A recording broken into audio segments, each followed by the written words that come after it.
علم کیا معنی ہے؟ جان لینا. تو تنہا کسی بات کا جان لینا موجب فضیلت نہیں ہوتا. صرف جان لینا کوئی موجب فضیلت نہیں.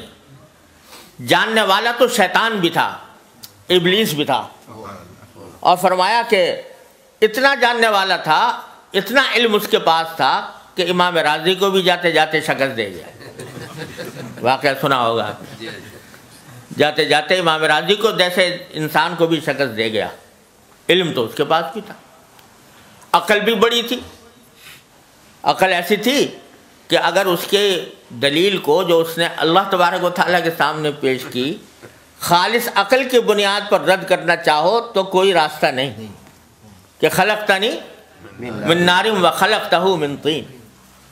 تو صرف عقل کی بنیاد پر اگر جواب دینا چاہو اس دلیل کا تو ہمارے لیے مشکل ہے اس عقل کی بنیاد پر جواب دینا. تو عقل بھی بہت تھی، علم بھی بہت تھا. بلکہ حضرت تھانوی رحمۃ اللہ علیہ فرماتے ہیں کہ 4 عین تھے اس کے اندر. عالم بڑا تھا، عین عالم کا، اور عاقل بڑا تھا کہ دلیل ایسی پیش کر دی، اور فرمایا عابد بڑا تھا کیونکہ روایات میں ہے کہ پہلے عبادت بھی بہت کرتا تھا. تو عالم بھی تھا، عاقل بھی تھا، عابد بھی تھا. فرمایا چوتھے عین کی کمی تھی کہ عاشق نہیں تھا. اگر عشق ہوتا تو پھر یہ نہ کہتا کہ خلقتنی من نار و خلقتہ من طین. تو میرا خالق ہے، تو مجھے جو حکم دے رہا ہے، میرا کام تو یہ ہے کہ اس کے آگے سر جھکا دوں. تو عالم تھا، عابد تھا، عاقل تھا، مگر عاشق نہیں تھا. اس کے نتیجے میں اتنا گمراہ ہوا اور اتنا خار ہوا. تو علم تنہا جان لینا یہ کافی نہیں، فضیلت کا معیار نہیں. اور اگر یہ ہوتا تو ابلیس بھی بڑا ہوتا. علم کے لحاظ سے آپ دیکھ لو، یونیورسٹیاں یہاں پر بھی ہیں، اسلامک اسٹڈیز کے شعبے اس میں جو قائم ہیں، اور امریکہ میں بھی قائم ہے. مستشرقین اس پر اندر جو کچھ تحقیقات لکھ رہے ہیں، جن کتابوں کے حوالے دیتے ہیں، بعض اوقات ہمارے اچھے علماء کو بھی ان کتابوں کا پتہ نہیں ہوتا. ایسے مقالات لکھے جائیں. علم ہے موجود. تو تنہا علم کافی نہیں، بلکہ جس چیز کو حاصل کرنا ہے، فرمایا لیتفقہوا فی الدین، دین کی سمجھ حاصل کرنا. وہ دین کی سمجھ محض کتاب سے نہیں آتی، محض علم سے نہیں آتی. وہ دین کی سمجھ رکھنے والے کی صحبت سے آتی ہے. وہ جس کے پاس دین کی سمجھ ہو. وہ سمجھ کیا ہے؟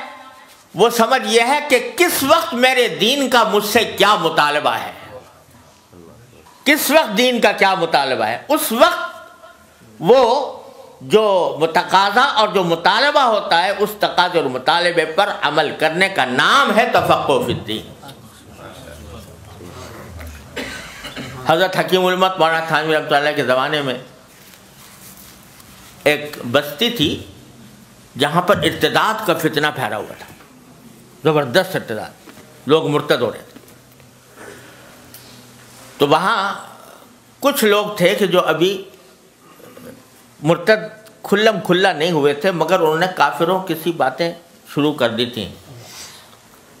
تو حضرت وہاں تشریف لے گئے ان مسلمانوں کے پاس جو ابھی تک مسلمان تھے، مرتد نہیں ہوئے تھے. ان سے کہا بھائی تو ہم نے سنا ہے تم لوگ، وہ شدھی کی تحریک چل رہی تھی، تم شدھی کی تحریک کے اس میں اسلام چھوڑ رہے ہو؟ تو نا جی نا، ہم تو مسلمان ہیں. انہوں نے جواب میں کہا نا، ہم تو مسلمان ہیں، ہم تو تعزیہ اٹھاویں، ہم تو تعزیہ اٹھاویں، تو ہم تو مسلمان ہیں. تو حضرت نے کہا اچھا تم تعزیہ اٹھانے کا، کیا اٹھایا کرو تعزیہ. ہاں، یہ تعزیہ اٹھانا مت چھوڑو. سبحان اللہ. اب بظاہر تو تعزیہ اٹھانے کا فرمانا کہ بھائی تعزیہ اٹھایا کرو، یہ بدعت کہو، اس کو رسم کہو، جو کچھ کہو، اس کا جواز نہیں، لیکن فرمایا کہ اس وقت کفر اور اسلام کی علامت بن گیا ہے یہ، تو اگر ان کو اس وقت تعزیے سے روکا جائے گا تو یہ سیدھے مرتدات کی گود میں جائیں گے، اور اس وقت اگر ان کو کم از کم اس پر روک دیا گیا تو آگے پھر ان کی اصلاح کا راستہ نکلے گا۔ تو یہ ہے علم میں اور تفقہ فی الدین میں فرق، کہ کس موقع پر دین کا کیا تقاضا ہے اور دین کا کس چیز میں فائدہ ہے، تو اس بات کو اختیار کرنا یہ تفقہ فی الدین ہے۔ کوئی اب اگر اٹھا کے فتویٰ پوچھو کہ ایک مولوی صاحب آئے تھے، انہوں نے یہ کہا تھا کہ وہاں گاؤں والوں سے کہ تم تعزیہ اٹھایا کرو، تو اس مولوی صاحب کا کیا حکم ہے؟ تو اس کا فتویٰ جو خالص علم کی بنیاد پر دیا جائے گا، جس میں تفقہ نہ ہو، تو وہ یہی ہوگا کہ بھئی وہ غلط بات کہی، انہوں نے گمراہی کی بات کہی، ایسے آدمی کو گمراہ سمجھنا چاہیے۔ لیکن کس موقع پر، کس مرحلے پر، کس درجہ، کس چیز میں ڈھیل دی جائے اور کس چیز میں سختی اختیار کر لی جائے، یہ چیز جو ہے یہ تفقہ فی الدین ہے۔ اور یہ تفقہ فی الدین صرف کتاب پڑھنے سے حاصل نہیں ہوتا، یہ صرف درسگاہ میں بیٹھ کر ڈگریاں حاصل کرنے، اسناد حاصل کرنے سے حاصل نہیں ہوتا، یہ بزرگوں کی صحبت سے حاصل ہوتا ہے۔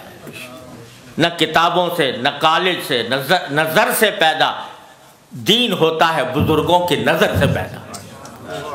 تو وہ در حقیقت وہ سمجھ ہے جس کو حاصل کرنے کا حکم دیا گیا، کہ لیے تفقہوا فی الدین، دین کی سمجھ پیدا کرنا۔